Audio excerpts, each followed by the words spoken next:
ఇప్పుడు తప్పుడు ప్రచారం చేస్తున్నాడు. ఆ తప్పుడు ప్రచారం ఏంటి?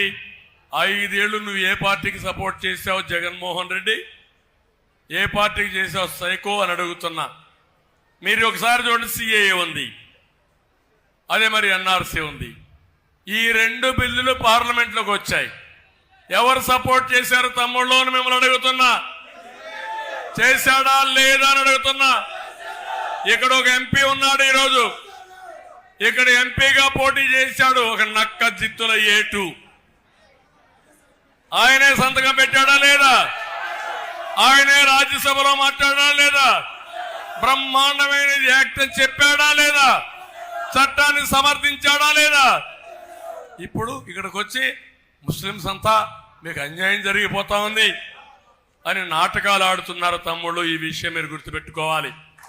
అంటే చేసేది తప్పుడు పనులు, మభ్యపెట్టి మోసాలు చేసి మిమ్మల్ని అమాయకుల కింద చిత్రీకరించాలని ఆలోచిస్తే అది న్యాయమా అని మిమ్మల్ని అడుగుతున్నా. నేను ఒకటే అడుగుతున్నాను, 5 ఏళ్లలో ₹1 మీరు ఖర్చు పెట్టలేదు. ఇంకో పక్క 4% రిజర్వేషన్లు. మాట వస్తే 4% పోతాయి. మసీదులు కూల్చేస్తారు, షాదీ మందిర్ కూల్చేస్తారు. ఇలాంటి తప్పుడు ప్రచారాలు.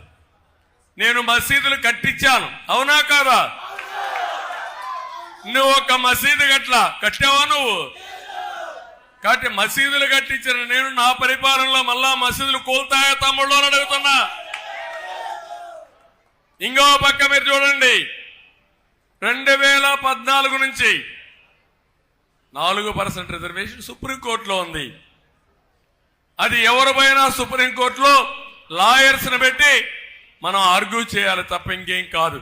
ఆ రోజు నేను ఇక్కడుండే మీ నాయకుడు అజీజ్, ఈయన్ని అప్పుడు మేయర్గా ఉన్నాడు, వీళ్ళందరినీ పెట్టి మీకు ఎంతమంది లాయర్లు కావాలని ఇస్తానని లాయర్లు పెట్టి సుప్రీంకోర్టులో వాదించిన పార్టీ మీకోసం తెలుగుదేశం పార్టీ. ఇప్పుడు మాట్లాడుతూ మనం వస్తే 4% పోతాయంట. నేను అడుగుతున్నా, రేపు నువ్వు అవుతావు, ఒక ఎంపీని గెలిపిస్తారు, ఆ ఓటు ఎవరికి వేస్తావు నేను అడుగుతున్నా. ఎవరికి వేస్తాడు? బీజేపీకే కదా, ఎన్డీఏకే కదా. నేను పోతే మీకోసం పనిచేస్తా, మీ అభివృద్ధి కోసం, సంక్షేమం కోసం పనిచేస్తా. మీరు చేసేది మీ స్వార్థం కోసం, మీ కేసుల మాఫీ కోసం మా ముస్లిం సోదరి సోదరుమణులు ఓటేయాలా అని అడుగుతున్నా.